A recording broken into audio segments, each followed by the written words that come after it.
олон улсын хэмжээний мастер. Энэ Гавьяат. Энэ Чингис одоо.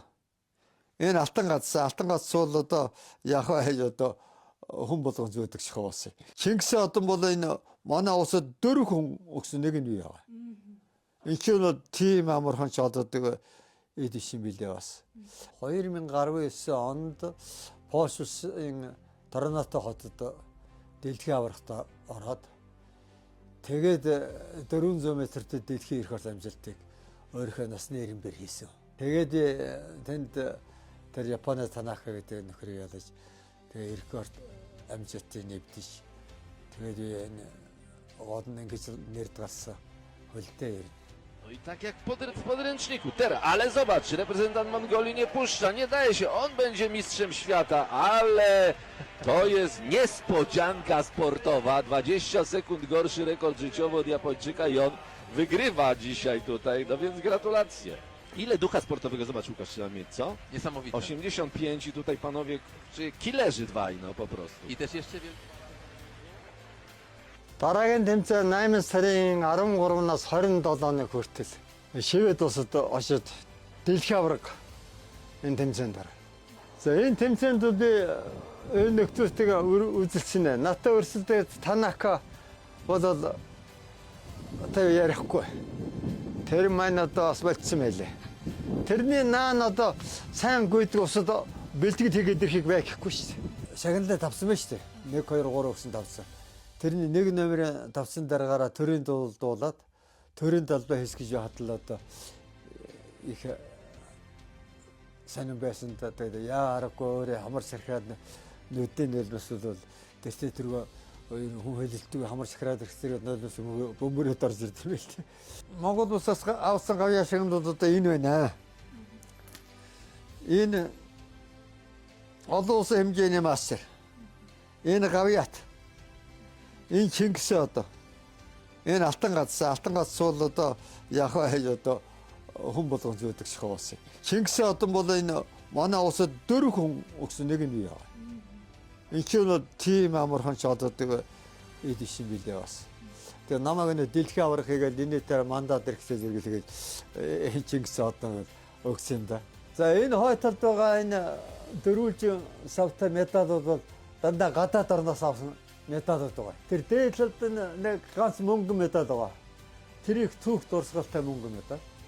Тэр мөнгөн медаль бол гадаад оронд анх удаа Японд явж авсан хамгийн анхны миний намайг медалсан медаль байгаа. За би одоо гээд дэлхийн аврагсруулах тэмцээнд энэ Швед рүү явах гэж байгаа.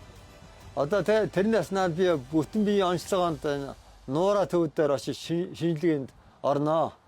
Тэгээ шинжилгээнд орчоод тэр чинь надад хэрэг болж байгаа. Энэ тэмцээнд орохоос өмнө бол бүтэн биеийн шинжилгээнд бол заавал орсон байх хэрэгтэй.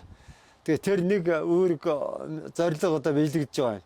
За тэгээ та нарт баялаа шинжилгээнд оруулах гэж байгаа явдал их баярлж талархаж байна.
За би энэ нуура гэдэг эмчилгээний газар ирж одоо өөрийнхөө би үзүүлж бүх онцлогоог одоо хийлгэж байгаадаа их баяртай байна. Нэгдүгээр энэ доктор сайхан үйлчилд юм байна. Нэгдүгээр Японы бүх тоног төхөөрөмжөөр тоногдсон юм байна. Энэ тоног төхөөрөмж их нарийн үзэд юм байна. За би ингээд энэ Швейцарт болох тэмцээнд дэлхийн аваргын тэмцээнд орохын өмнө энэ бүрэн шинжлэгээ хийлгэж байгаа явдал бол надад их ашигтай их тустай юм болж байна. Уулын ч одоо ийм шинжлэгээнд орох хэвээр. Энэ шинжлэгээгээр би одоо тэнд шууд одоо шинжлэгээнд орсон баримтнуудаараа бол их сайхан үйлчлэгээнд орлоо. Энд бол одоо энэ хүмүүсүүд нь маш сайхан үйлчилж юм байна. Одоо энэ дотор явж яхад бол одоо хөдөлштэй хаана бол хаана очиж тэр хөтөлөөр дамжуулаад ингээд үйлчилж юм байна. Энэ нь бол үйлчлэгээний сайхан соёлтой ийм сайхан газар байна. За ингээд энэ онцлогоонд орж байгаа явдал бол би одоо маш түргэн хугацаанд, богино хугацаанд одоо энэ онцлогоо онд орж бүх биеийн онцлогоо хийлгэлээ. Бусад газарт одоо яасан бол эмчилгээний ерөнхий эмнэлгийн газар очсон бол энэ чинь одоо дор хаяад хоногийн тэгэл 7-8 хоногийн одоо хугацаатай хариу шинжлэгээ гардаг. Энэ үл зөвхөн өдөртөө одоо шинжлэгээ гарч хариуг нь өгдөгт одоо өгдөм байна. Энд их талархаж байна. Энэ одоо үйлчлэгээ сайн явж байгаа. Ажил хөдөлмөр урагштай явж байгааг шинж тэмдэг юм аа. Одоо энд үйлчлүүлж байгаад их баярлалаа, баяртай. Хайртай хүмүүсийн төлөө хариуцлагатай байж эрт илрүүлийн шинжилгээнд хамрагдцгаая. Эрүүл жаргалтай амьдралын үндэс урьдчилан сэргийлэх үзлэг.